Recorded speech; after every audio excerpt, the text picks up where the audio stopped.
Jackson Radio Show.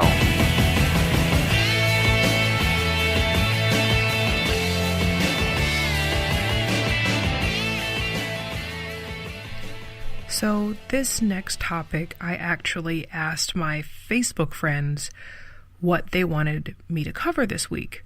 I'm Liz Matory. I'm filling in for Kevin Jackson on the Kevin Jackson Show on KJ Radio. You can follow me and connect with me and ask me what you want me to cover next Friday, for example, just by going to Twitter, which is at Liz Matory, which is LizMatory, and also on Facebook, LizMatory. There are a couple of pages that are in reference to my name, but the one that just has Liz Matory on it, I interact with the most. So I asked my Facebook friends / followers, what issues they wanted me to cover.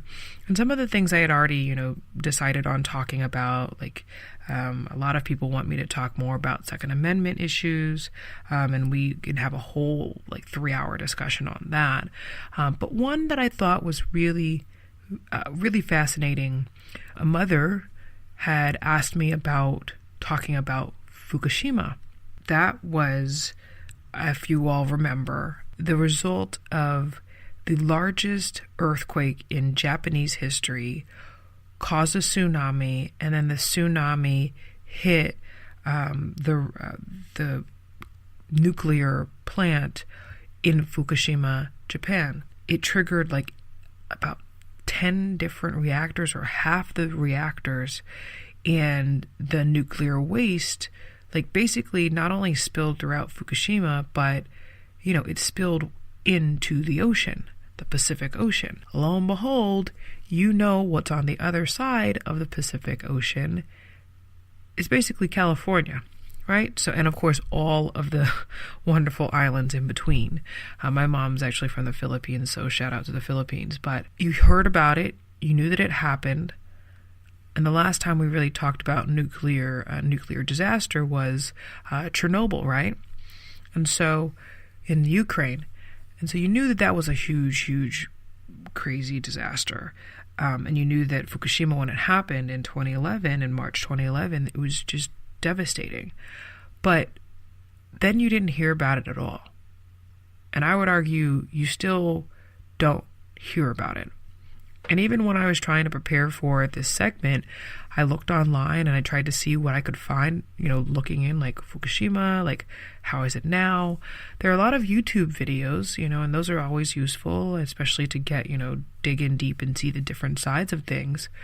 But there's also an issue about how just 100 miles off the coast of California, the only term I can think of is plume, but the plume would be in the water. So the nastiness of the nuclear waste is now floating toward California. And what's in water, but obviously fish, wildlife, sea life, things that we actually eat and consume. Salmon, of course, every other tuna, just think, sushi, Japanese sushi. Floating. Before it was cut up, it used to be a fish, right? So you're basically eating it. Should we be worried about our seafood and other things? I mean, I think her son is in the Navy, and when they went to Japan, they basically had to be decontaminated. All of their belongings and themselves, their person, had to be decontaminated because of what they were exposed to in that region of the world. Again, we're a closed ecosystem. So whether it's butterfly effect, whether it's literal physics, everything that happens over there eventually will get over here. How will we ever find out what to do about it? And again, we're talking about the importance of media, and it's also not only what they cover, but what they don't cover. And I literally tried to look and research, more information about Fukushima now, and there is not that much information out there. But a lady who is Facebook friends with me asked me specifically this week about it. Guys, what are we going to do? You know, like what do we do when we learn more and more and more every day, all day, that there's so much information that we aren't privy to? Just because you don't know it doesn't mean that it didn't occur. But as I said, our good old media and our journalists out there, when are they going to do their jobs? And then they got people like me who, I'm not, professionally trained to do this, but do I think that it's important to get information out there and connect to, the citizenry and let them, again, we're all thinking for ourselves on the conservative side, but we have to push and prod and figure out and find out the truth, because lo and behold, you're talking about 7 years ago. I mean, toxic waste or nuclear waste doesn't just evaporate. It's still in there. It's still seeping through our oceans. And I know that, we on the conservative side, we tend to not be environmentalists, but be careful. We're also conservationists. And the word conserve and conservative are from the same root.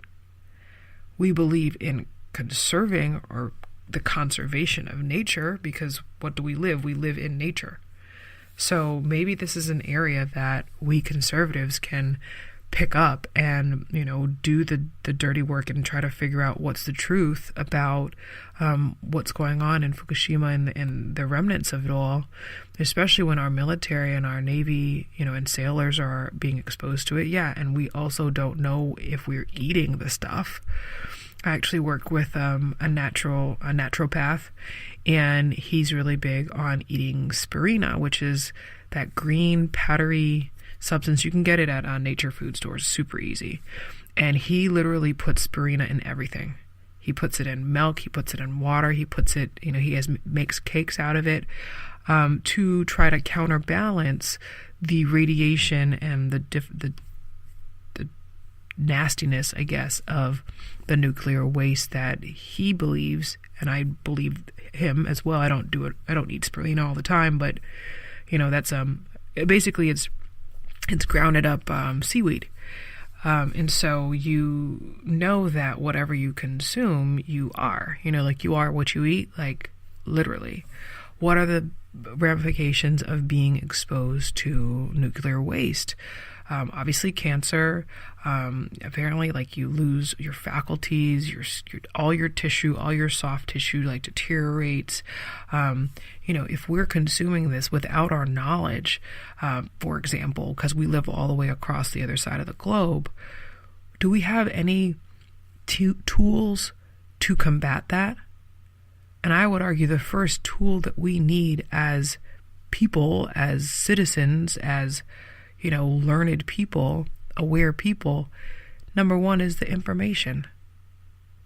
So let's figure out what's going on in Fukushima and try to help this this mother out, because I couldn't really find very much information.